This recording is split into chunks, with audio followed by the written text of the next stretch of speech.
listening to Matt Connarton Unleashed on WMNH 95.3.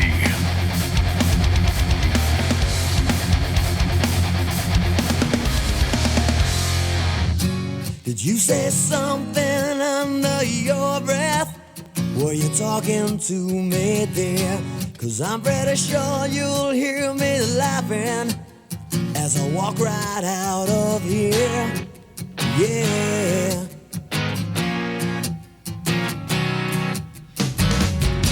This is your shirt, you'll probably want it. You should take all you can get. By the way, I don't know what's on it. It was right there when we met.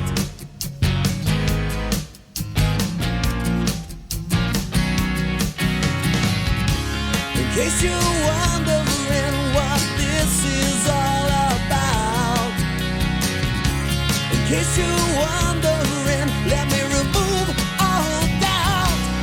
This is me kissing you goodbye with a smile upon my face. This is your time signing off to a brand new place.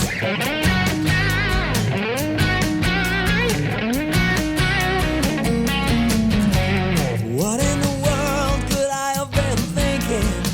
I guess I've been way out of touch. I was buying a second-hand car from the dealer. My only question was how much. To say the least, you took me for a ride. You took me straight to hell. But I'll make sure, baby, when I get back, you won't be there to tell. In case you're searching for the words to ask me why. In case you're searching, the only ones you'll need are bye-bye. This is me kissing you goodbye with a smile upon my face. This is your time signing off to a brand new place. This is your world crashing down. I just need a little space. Oh yes, this is me with a smile upon my face.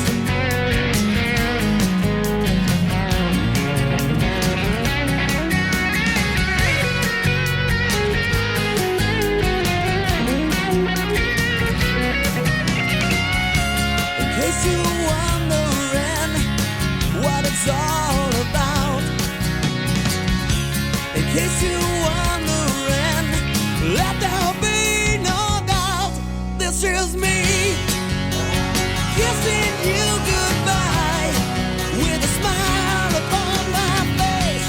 This is your time signing off, oh yeah, to a brand new place. This is your world crashing down, honey. Just need a little bit of space. Oh yeah, this is me. This is me.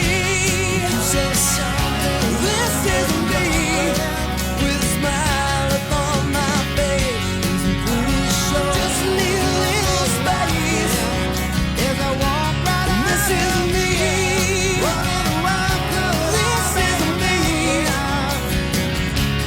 This is me. This is me. This is me.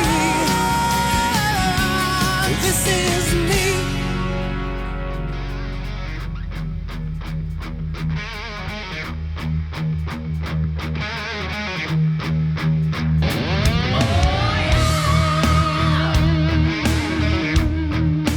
Hey, welcome everybody. Here we go. It is that time again. Matt Connarton Unleashed. And we are live from the studios of WMNH 95.3 FM in glorious Manchester, New Hampshire. And of course, you can stream the show from anywhere. For an updated list of live streaming options and of course social media links, contact info, show archives, etc., you can go to mattconnerton.com/unleashed. And you can also check out our new site, mattconnertonunleashed.com, for the full archive of the show. Today is Saturday, July 18, 2026. That opening song was called Goodbye by the great Sean McCarthy. And that's a little teaser for you because Sean is going to be our guest later in the show in the third hour today. He's got a brand new documentary, which I watched the other night, all about his career. Really, really interesting. It's called Resilience and Sacrifice. And I interviewed Sean for the first time. I don't even want to think about how many years ago it was. It was a very long time. It might have been literally 15 years ago.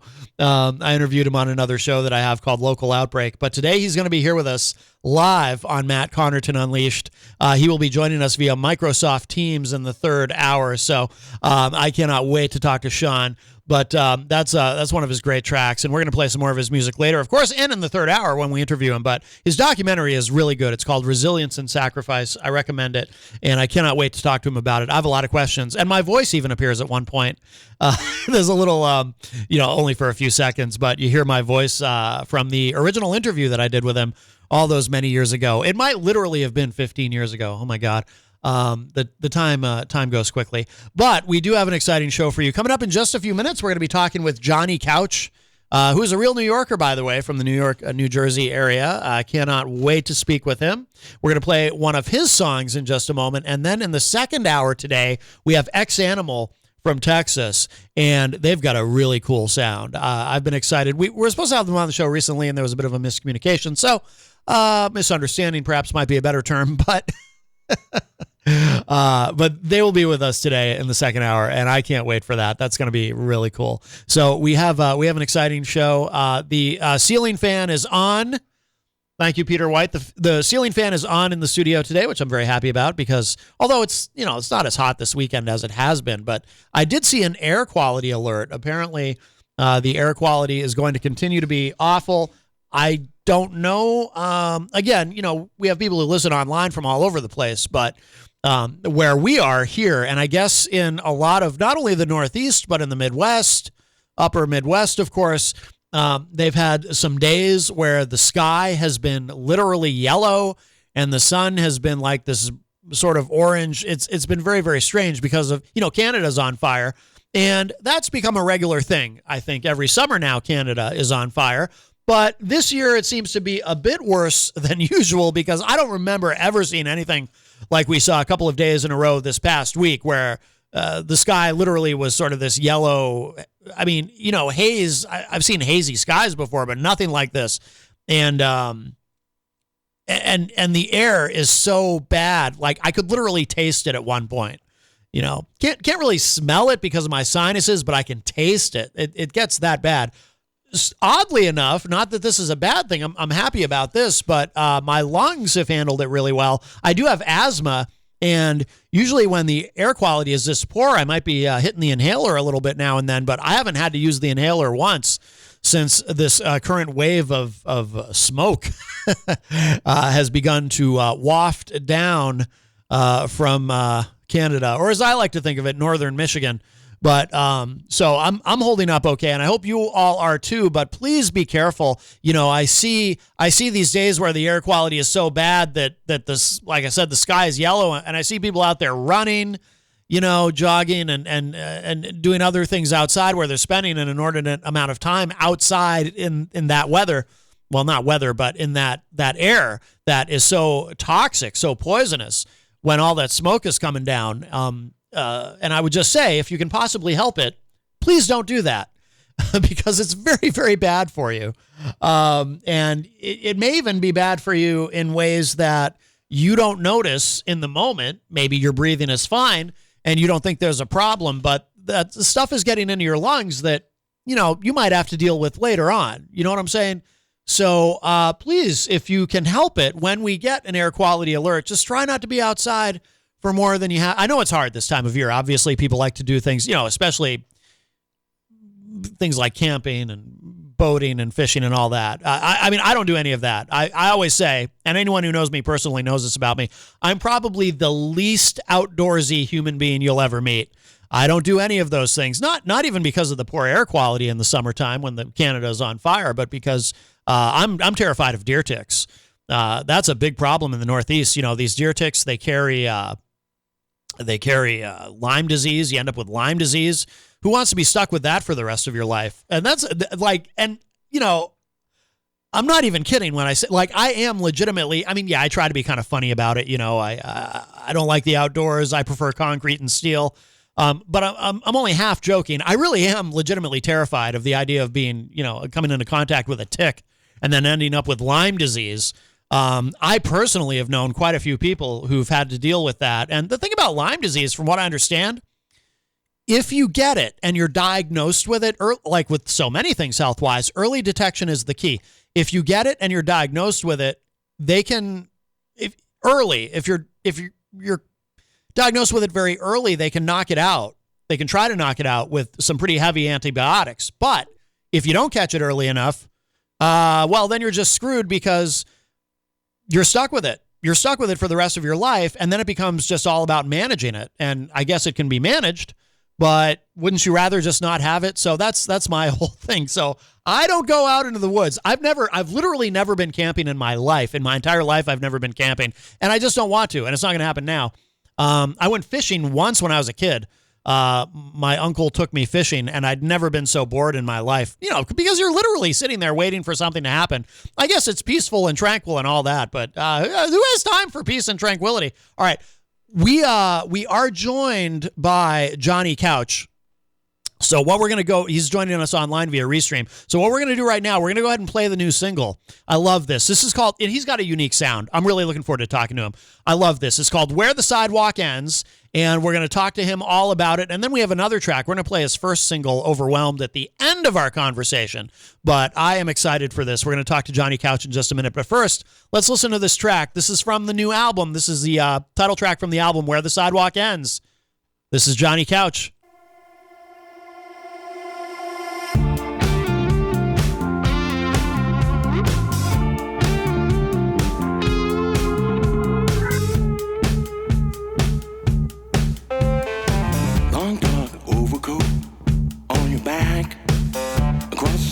I catch a glance. I'm back on the scene. I slip through the cracks. So will you give me half a chance? Say what you want, say what you will. We won't know nothing until we know where the sidewalk ends. Do you know what you desire?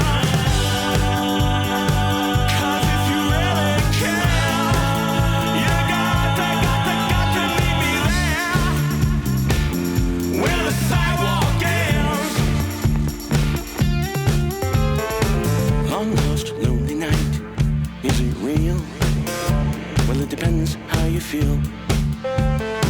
Soaked up in my blood, I start to crash, trying to take out the trash. Say what you're gonna, say that you care. We won't know nothing unless we know where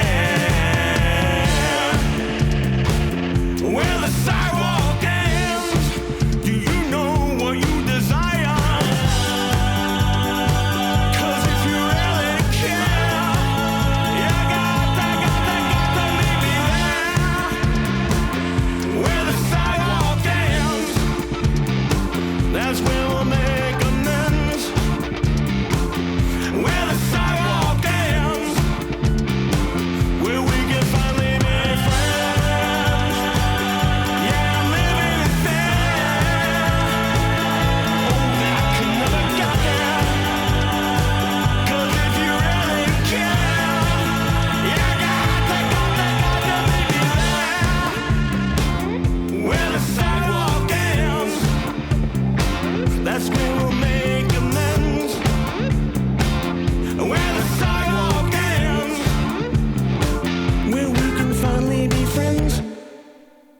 That is catchy as hell. That is Where the Sidewalk Ends from Jonny Couch, and we have him on the line with us via Restream. Jonny, are you there? I'm here. Can you hear me? Absolutely. Welcome to the show, my friend. It's great to have you on. I've been excited about this because I listened to the whole album via the SoundCloud link that we received, Great. And really good. But I love that track. I love the bass line in that. I love the groove. I love everything about it. Just so catchy. Kind of reminds me of Brian Ferry, Roxy Music. Great. Just really, really good. Where are you from, by the way? I'm originally from Cleveland, Ohio, Oh, okay. but I've been a New Yorker for about 20 years now. So Okay. Okay. Did you yeah. pick? I trying to detect it. Did you pick up the accent at all? Because obviously, a couple decades. I mean, is that something do you learn to talk like a New Yorker, or do you still feel that you sound like you're from No, Cleveland? no, I don't really have the accent at all. It's just something I start using if I say I've been a New Yorker. But no, I don't really have the accent. Gotcha, gotcha. I want to Yeah. know more, of course, about not only the album but the single "Where the Sidewalk Ends." I know the album comes out July 24th. Is that correct? That's correct. It comes out this coming Friday, This Friday, July yeah. 24th. That is correct. Outstanding. Obviously, when I Friday. hear that phrase "where the sidewalk ends," my first thought was when I was a kid, I had the Shel Silverstein book of poetry, and for some reason, the cover of that book too, it always sticks very vividly in my mind. But tell me about the inspiration for that, for the song and for the album, and why you decided to call it "Where the Sidewalk Ends." Well, it's funny. I am a big Shel Silverstein fan. I mean, Shel Silverstein is just brilliant in my opinion, and all of his work. But the funny thing is, I was writing this song, and I am a big fan of film noir, 50s kind of film noir detective movies, and also even later period when it went into color, they called it neo noir movies like Chinatown or Body Heat, and all of those types of film noir, neo noir types of movies. And so I was writing this song, and I was looking for some inspiration, and I was in the middle of writing it, and I did actually come upon a movie called Where the Sidewalk Ends, and I watched it. Because I watch these movies sometimes. I'll just randomly watch a 1950s movie, and this movie's from 1950, and it's called Where the Sidewalk Ends. It predates the Shel Silverstein work. Oh, And I really loved it, and then I went back to working on this song, and I thought, you know what, that would actually be a good title for this song. And so then I started to incorporate that into it, and it just all kind of fell into place, and I put the pieces of the puzzle, so to speak, together as I was, once I had that song title, I kind of wrote the rest of the lyrics from there. yeah, yeah. No, it's really good. I'm curious on the album. So what do you do on the album? And I mean, is it all you, or do you have other musicians on there with you? Or because I know you started out as a drummer, right, in the New York City scene? That's right. I was a drummer for many, many years in the New York scene in some bands that were touring. Yeah. And I had a punk band called The Choke. And so, yeah, so I do play drums on all my records. So on the record, what you're hearing on that track, for instance, is I'm playing all the drums. I'm playing a lot of the keyboard, not all of it actually, because usually on the songs I record, I'll play the drums, I'll play the keyboards, and then I'll have a producer or someone I'm working with will play bass and guitar. And on this track is actually, there's a few people on it. It's me, it's this producer in Texas, and it's this other friend of ours that played some percussion. So the producer in Texas, Jonas Wilson, he's the one that played that slamming bass line that you hear on there. Oh, okay. Yeah, he just really put together this great bass line while we were tracking it. And then all of a sudden it took on a whole new life once he put that bass line down. And I did the drums and the keyboards. And then he added more keyboards. And then we turned it into like this whole kind of like 1970s Giorgio Moroder inspired kind of piece, because we added these swirling synclaviers that you can hear in the synthesizers that you can hear in the chorus. Yeah. And a lot like what you might hear in like a song that Giorgio Moroder did with Donna Summer. Okay. Yeah, I'm a bass player myself, so my ear tends to be drawn to that. But I'm sorry, what did you say his name was again? The producer? So his name is Jonas Wilson. Jonas Wilson. Gotcha. And he's brilliant. He actually toured with a lot of bands. He toured with the Heartless Bastards for a few years, and he's toured with Alejandro Escovedo, who's a really well-known musician. And he has many years as a touring musician, but also as a producer and engineer. And he was just a great collaborator for this track. He did the guitars, the bass, some extra synths. I brought in my original demo with the synthesizers and drum machine. And then the first thing we did is we recorded the drums. I played real drums on it. And then we kept a lot of my synths from the demo. We added more, and then he played some bass and guitar. And then we had a friend come in and play tambourine. Now, I'm curious, how did you come to work with him? Because obviously where you are in New York, you're surrounded by so much incredible talent. I mean, that's really I guess what is the musical capital of the country would depend on who you ask. Some would say Nashville, but obviously where you are, right. In New York, I mean, I would consider that the music capital of the country in terms of the how much talent is there. So how did you come to work with someone in Texas? That's a great question. So I have this other great producer. His name's Peter Mavrogeorgis, and he's also a great producer. And he and I did some shows. We took the Jonny Couch band show on the road, and we did some shows in Texas. We played Denton, we played Fort Worth, we played Austin, and at the Austin show, we ended up being recommended to Jonas Wilson came recommended to us as a keyboard player, as a synth player. And so he joined us on the show in Austin, and we met him there, and he was just this great guy, and we had a great time with him. And then I just kept in touch with him, over the years, because that gig in Austin was in 2019. And so I kept in touch with him, and then eventually I said, hey, we should do a couple tracks together. And so I ended up doing 4 tracks with him that are on this upcoming album, 4 songs that are with Jonas. Okay. And Where the Sidewalk Ends is obviously the main one, because that's the title track, single release. But yeah, just kept in touch with him, and he added that incredible bass line, and then the whole song took on this life of its own in the studio, and we started adding more and more ingredients, and it was a lot of fun putting it together. Yeah, no, it sounds like it. It's a fun, like I said, I listened to the whole thing on SoundCloud. It's a fun album. So now the 4 tracks that Jonas Wilson is not on, are those done with the other producer that you mentioned? Yeah, so it's actually quite a number of producers, because the producer that I did my last record with, Peter Mavrogeorgis, he's fantastic. He lives in Georgia now, and I did 2 records with him, but it's hard for me to always go down to Georgia.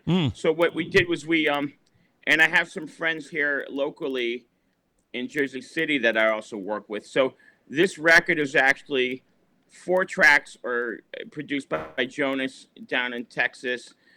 Two of the tracks are with Peter, my buddy in Georgia, and then there's 4 other tracks. 2 of them with a producer here in Jersey City, and the other 2 with a producer also here in Jersey City, but with a studio in Hoboken. So the songs were recorded in basically Hoboken, Jersey City, Atlanta, and Texas. Okay.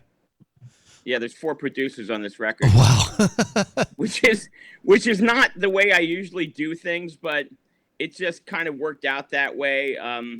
A few of the songs were released as singles first, digitally. Yeah. But I wanted to include them on the vinyl release, so it's kind of like a greatest hits of like a few songs I released plus 7 brand new tracks. Yeah. And I'm excited about it.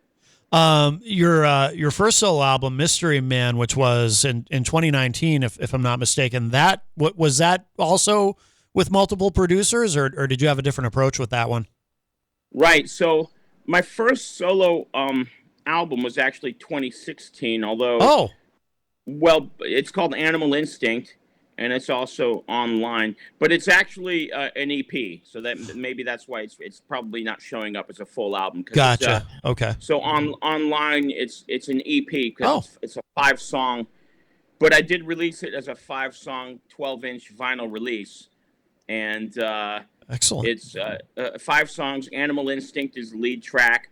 That was produced by Peter Mavrogeorgis, all in Savannah, Georgia. Okay. Then we followed that up with Mystery Man, which is released at the end of 2019. That was a 10-song release, also on 12-inch vinyl. Full album, 10 songs. Also produced by Peter Mavrogeorgis in Savannah, Georgia. Okay. At Dollhouse Productions, and then he moved to Atlanta, and then we did, like I said, we did 2 songs on the new record with Peter, 4 with Jonas in Texas, and 2 with a couple more producers. Actually, Overwhelmed is produced by this guy John Chin, who lives here in Jersey City. Oh, okay. Okay. Now, when you're doing an album that way, because obviously that's not how you did your previous work, did it ever concern you at all? Like, did you ever think, what if, having all these different producers, what if it's not the final work doesn't seem cohesive? What if it doesn't all sound like it goes together? I mean, not that. I mean, for me as a listener, like I said, I listened to the whole thing on the SoundCloud link that was sent to us, and that isn't available publicly yet, obviously. And to me, it sounds like one. Like I wouldn't be able to tell. Like it sounds like one cohesive work. But I'm curious if, as you're making the album, was that ever a concern for you, or were you not worried about that part of it? That maybe with all these different people involved, it might sound, like it's going in too many directions. It was not a concern, and I'll tell you why. It's because at one point I did this one track with one of the producers here, and his name's, as I mentioned, John Chin. And we did we did a song. There's a song that's not on the record. It's called "Found Out You're a Zombie." Yeah. And it was played. It's actually been played on Sirius XM. Peter Zaremba from the Flesh Tones. He's played it on his show on Sirius XM. Oh. And because he likes to play scary, spooky, Halloween-y kind of songs, and it's called "Found Out You're a Zombie." So, anyways, I did this song just kind of as a joke. And we did it kind of as a joke for Halloween, because he's an old buddy I went to college with, and he was in town, and he said, "Hey," I said, "Hey man, could I do a song with you?"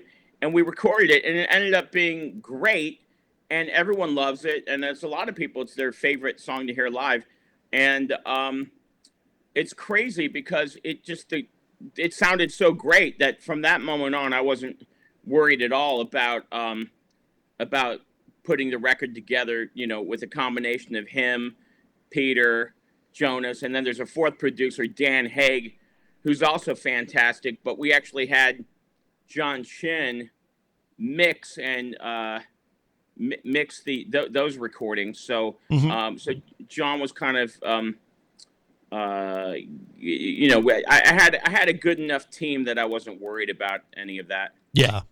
No, that makes sense. And what transpired between, because obviously it's 7 years between Mystery Man and Where the Sidewalk Ends. Did you intend it for it to be that long? I mean, no. As we get older, we kind of start to realize that time passes quicker than we know. Yeah, I mean, you could say 7 years, but to me it feels like it almost like COVID was in there, and that made it really hard to accomplish things. But because you couldn't really collaborate as much with people. I guess I could have done some records during COVID where but I like to get together with people and stuff. So, anyways, I did do a side project during COVID with a guy called Greaser Phase. And so that was kind of a record we produced more that way, where we'd sent tracks back and forth. Yeah. We didn't actually get together in person. We just sent things back and forth and did a record that way. But no, to answer your question, I didn't intend for it to be so long between releases. It kind of like, the music industry's changed so much that people aren't really expected, artists aren't really expected to release full albums so much anymore. Mm-hmm. And so what I was doing instead was I was just releasing a single here and there once in a while. Yeah. I was keeping my music out there, and then I'd release a new single, and then I'd release a new single, and then and I was keeping active and keeping myself out there that way, and not even really thinking about that. But enough time passed that I thought, you know what, I need to put out another full length. And, and I believe there's a little bit more time than I wanted to pass between the two. It's interesting how even now in 2026, how much COVID still comes up on the show, and how the interruption and the disruption that it created, that it caused in the careers of so many people, and not only that, but also this weird sort of time distortion thing. It's I mean, the upsetting thing about COVID was I put out Mystery Man, and I was able to promote it a little bit, and then when I would have really done an even harder push, then it was lockdown, and I wasn't able to push it as hard with tour dates and stuff. So that's why I'm excited about this new record. I'm doing a bunch of stuff now to promote this and some touring. So it's a little bit better of a situation. I'll be able to push it harder. Absolutely. So when you were playing drums in 20 years ago in New York in punk bands, did you always kind of was it always your goal to become eventually a solo artist and do what you're doing now? Or if you kind of go back in time and think about yourself back then, would you have foreseen all of this? Or did you think at the time, this is, I'm a drummer, I play in a punk band, and I'm in the moment, and this is it. I mean, was this always a goal for you to get to this point? No. And, I wish that it was, actually, because it would have been cool to start this solo career and the earlier on. Yeah. Would have been interesting to do that. But I was really into being a drummer. That was my vibe. That was my identity. I was really into it. And so, at the time, I was really into being a songwriter, because I ended up being in a band with a buddy of mine, Eric, and we had a couple of other great people in that band. It was called The Choke. Yeah. And we ended up co-writing most of the material. So it became important to me to be a songwriter, even more than the front man at that point. I was co-writing all the songs and playing drums, and even kind of managing a lot of that band and do the day-to-day and the booking. And then I ended up doing that even in another band after The Choke. I ended up co-writing a ton of material. And so it just became important to me to be a songwriter. But then I kind of finally realized later on that I wanted to sing these songs. Yeah. No, that makes sense. Yeah, of course. I'm curious too about the album artwork. It says here it was created by, and forgive me, I'm not familiar, but New York artist Ann Munches. Am I saying that correctly? I think it's pronounced Munchies. Munchies. Okay. Yeah. And I guess she's a big deal, right? From what I've read. Yeah, she's very accomplished. Because she's an artist that's had work featured in some kind of iconic books about women in rock. Okay. At least there's one very well-known book, so she's had her work published, and she has also worked with music before. She's done work before with bands. This isn't really like public knowledge, but she I believe used to work with bands in Rochester and do like some posters for them, and used to do a lot of work with rock bands. And so when I found that out, I thought, oh, well, that's cool. And then when I saw some of her work for the Women in Rock book, and I saw her drawing of Tina Turner, and she had one of Sinead O'Connor, and she was already someone who was used to drawing rock artists and doing a great job of it, and the work I saw was incredible. And I thought, well, I'd be honored to have her draw me on this album cover, and so she did a wonderful job. Yeah, no, absolutely, that's excellent.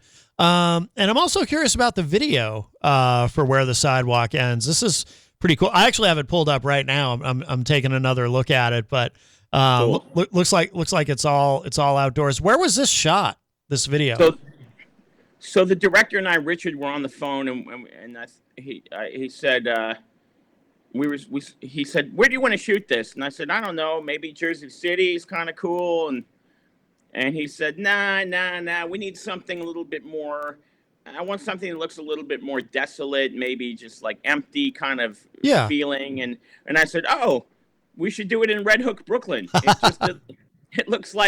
It just looks like deserted all the time, you know."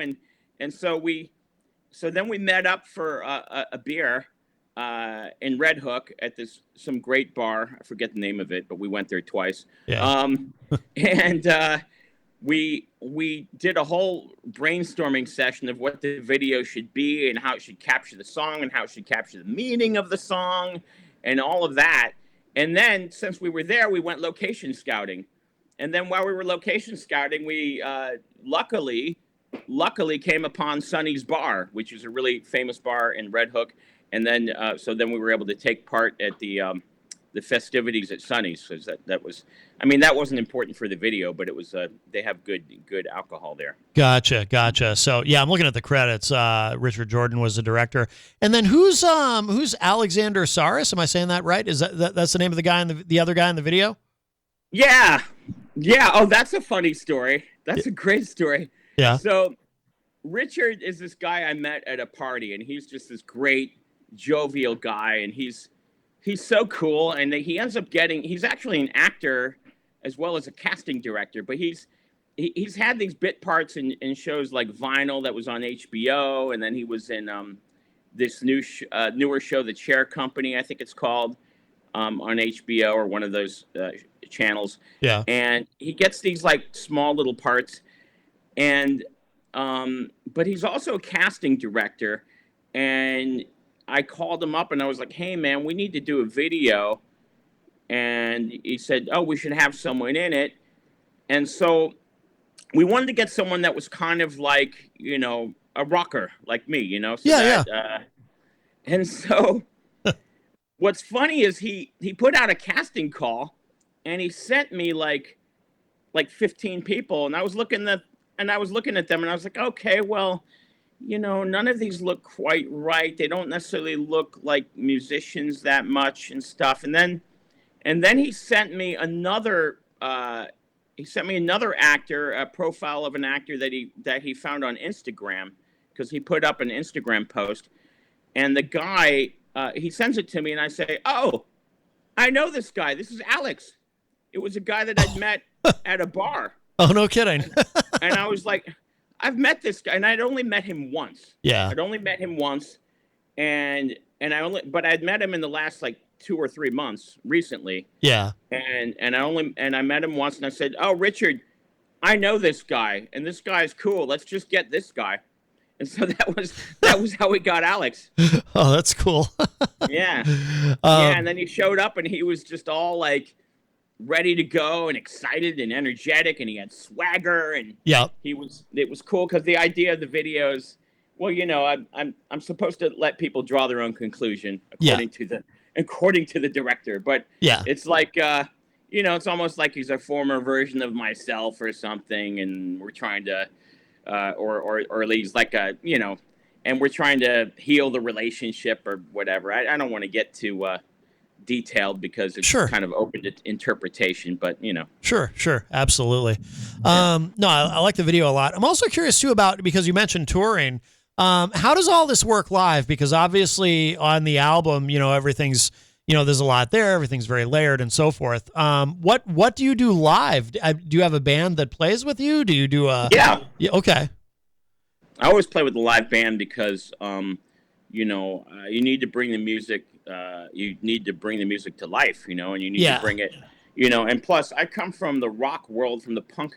I was in, you know, loud punk bands and loud rock bands, and so I believe in putting on a loud rock show. Mm-hmm.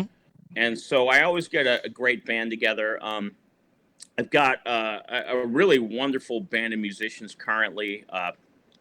This great guitar player that has been working with me for 10 years now. His name's Andy Black Sugar, and he's also for the last I think 4 years, played in Blondie. Oh, okay. Cool. Yeah, because and he's just this great guitar player who he plays with me in the New York band. Okay. And then I also have a great drummer, John Weber.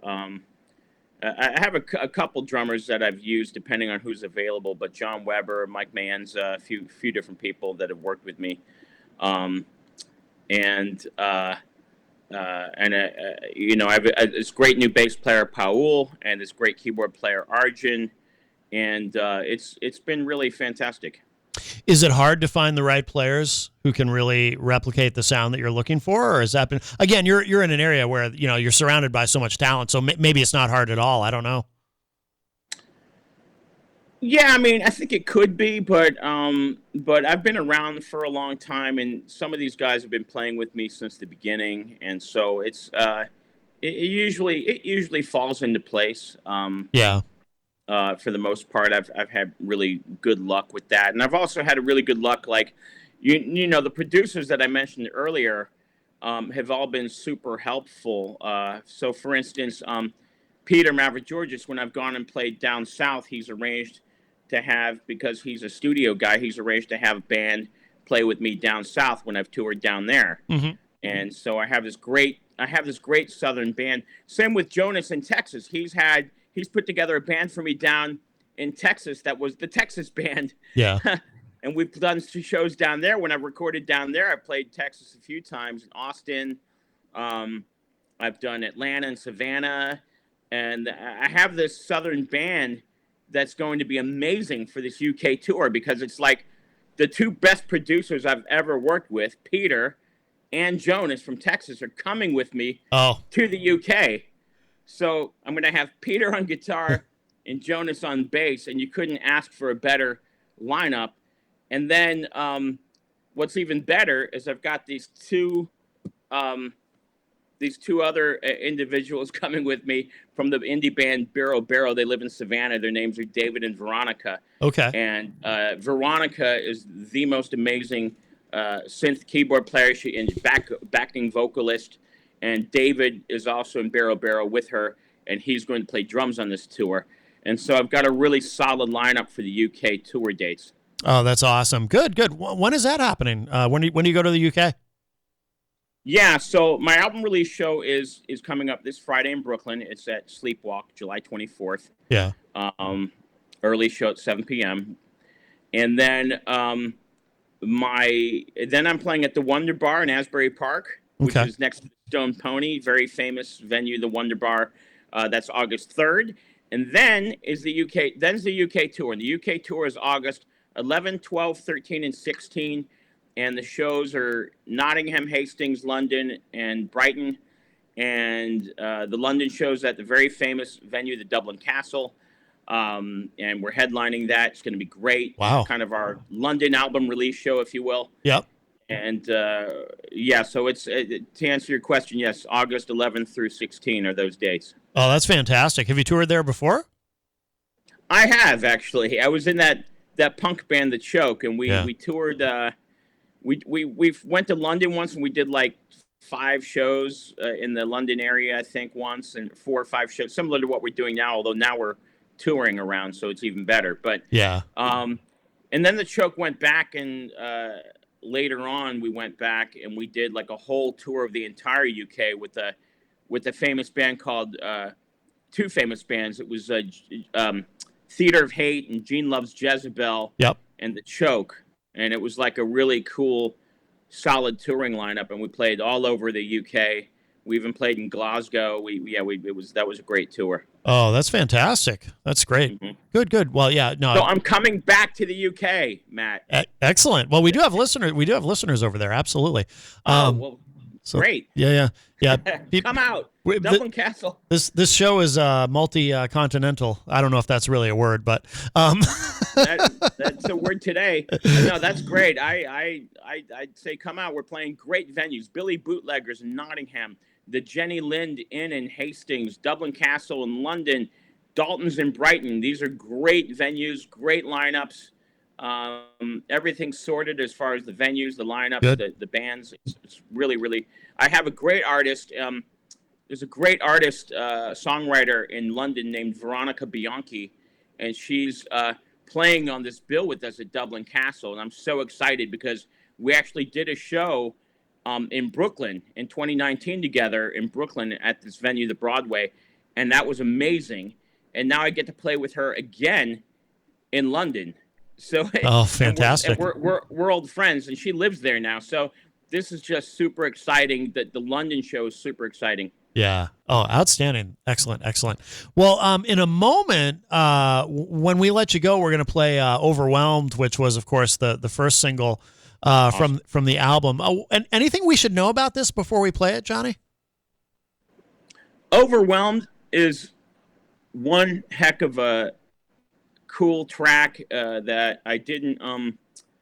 It's actually really cool because Peter, that's another it's another one that where the producers collaborated, because it was like, my buddy John Chin and Jersey City here produced it, but we actually had Peter down in Georgia play the bass on it, and it's just a really cool. It's a different flavor for me because it's kind of a bouncy, jangly track, and a lot of my songs tend to be more straight ahead rocking, straight ahead rocker kind of power pop songs, more like a Cheap Trick kind of deal. But this one's a little bit more bouncy and jangly and has more of a, maybe even more of a British feel. And I'm really excited about it because it's a different kind of flavor for me. Just like the Sidewalk Ends is a little bit different for me because it's more disco even, Yeah.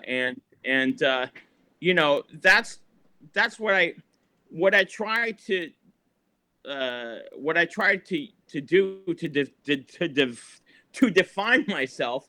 What I try to do to define myself as an artist is I try to not define myself. I try to go off in as many different genres as possible because I don't want to be limited to genre. I don't want to be stuck in a box, and I want to be able to do a song that goes in this direction or that direction, or even blends genres. And that's what I really love to do in songwriting, is blend genre, blend something that maybe a 60s influence blended with an 80s or 70s glam influence, because that's what I do. That's what I can hopefully do to be unique. Right. No, I think you've accomplished that. Absolutely. So before we let you go and before we play that track, where's the best place for people to go online to keep up with all things Jonny Couch? Where should people go to keep up with everything you're doing? Yeah, so great question. Number one, of course, is Instagram, and so that's Jonny Couch Music, but there's no H in Johnny, so right. It's JONNY Music, Jonny Couch Music, and you're gonna find me right there on Instagram. And then there's, of course, my website, JonnyCouch.com, has everything. And that has links to all my videos. There's also my YouTube channel, Jonny Couch YouTube channel, where you can see Where the Sidewalk Ends, the brand new, amazing video. Yep, definitely. Yeah, people should absolutely check it out. Jonny Couch, thank you so much, my friend. This has been wonderful. We're going to hit that track, so we'll let you go for now. But sounds like you got a lot of great stuff coming up, so I'm sure we will have you back in the future. But thank you so much for joining us today. Thank you so much, Matt. It was a real pleasure. And I really enjoyed speaking with you. Thank you so much. Same. Thanks, Johnny. All right, take care. Bye-bye. Take care. Bye-bye. All right, that was Jonny Couch. We did play at the top of the segment his newest single, Where the Sidewalk Ends, but let's play now the first single from the album, Where the Sidewalk Ends. This is really good, too. I like this a lot. This is called Overwhelmed. You see it my way. You work so hard to bring me down. And why can't we ever see eye to eye? While we're cruising down all the streets in this town, we both know now why you hesitating. You took a chance on me when it was overrated. You're so demanding while you're standing in the road.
Kitchen and Pizzeria.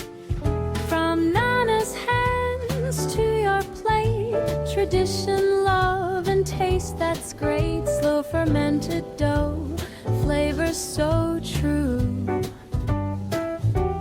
Each bite a story made just for you. 603-232-9366. Nana's Kitchen and Pizzeria, 15 Dartmouth Drive, Auburn, New Hampshire. Nana's Kitchen and Pizzeria. Luigi's Pizza Bar and Grill. Pizza for everyone. Let's raise a slice on high with toppings all around. It's a pizza party, oh my. Luigi's Pizza Bar and Grill, 712 Valley Street, Manchester. Come on in or call 622-1021. Luigi, keeping the tradition alive since 1975. Pizza for everyone. Come join the feast tonight. With each slice and topping, everything feels so right. In times of crisis, you need a law firm that stands by your side. With over 40 years of experience, Craig & Getsoulis is dedicated to fighting for your rights. As former state prosecutors, our attorneys have the knowledge and trial experience to provide an aggressive defense against any charge, from DUIs to homicides. If you've been injured, our compassionate team will assess your case and fight for the compensation you deserve. Serving all of New Hampshire, Craig & Getsoulis is here when you need us most. Visit CraigGetZoulis.com for a free consultation. Craig & Getsoulis, your advocates, your allies. Bring your kitchen to life with Queen City Cabinetry. Located at 87 Elm Street in the historic Sunbeam Mall in Manchester. Open Monday through Friday, 9 a.m. to 5:30 p.m. and Saturdays, 10 a.m. to 2 p.m.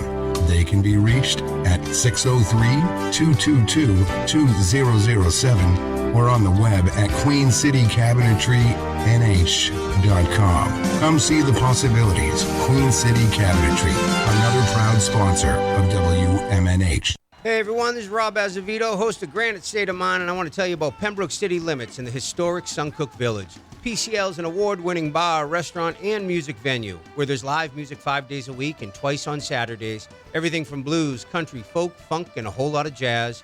We have 12 craft beers on tap dedicated to local brewers in the area and some of the friendliest bartenders around. Please come visit Pembroke City Limits at 134 Main Street in the historic Suncook Village, only 6 miles outside of Manchester. Open Tuesdays to Wednesdays, 4 to 10, Thursdays to Sunday, 11 to 10. Pembroke City Limits, where it's all about the music. Diz's Cafe is the place to put a smile on your face. Judy and the crew will take care of you. Bring your appetite and treat your taste buds right.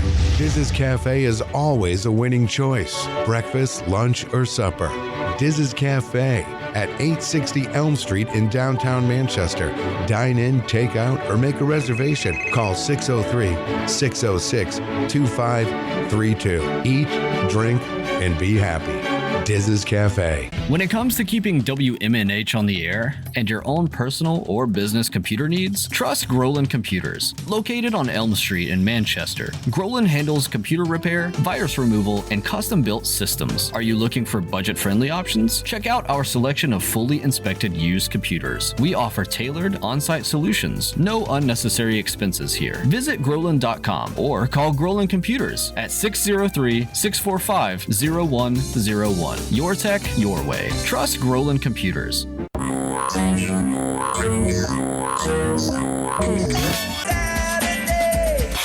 Midnight. 7 times out of 10, we listen to our music at night.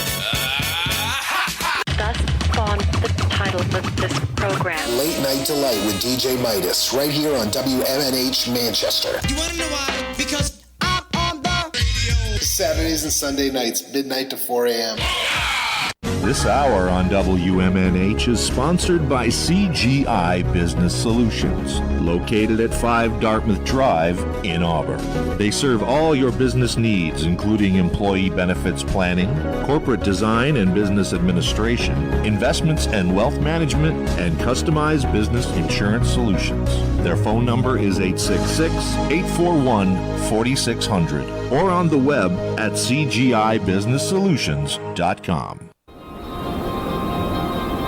Behold the harmony of airwaves as you immerse yourself in the captivating frequencies of WMNH-LP, the sonic heartbeat of Manchester, transcending through the ether at 95.3 megahertz frequency modulation. Our transmissions emanate from the zenith of 1000 Elm Street. Venture into the heart of our creative realm at 119 Canal Street, where innovation and sound collide. We bear the imprimatur of Manchester Public Television Service in the venerable city of Manchester, New Hampshire, USA. Enrich your auditory journey with the depth of our licensed residents. Dispatch your missives to WMNH953@gmail.com or traverse the virtual corridors of WMNHradio.org. Engage with our sonic vibrations by communing with us through the digital channels. Your radio beckons, eager to enthrall you with its mesmerizing cadence and envelop you in a symphony of boundless auditory wonder.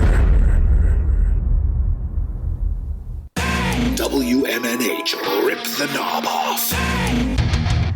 We're back from the break.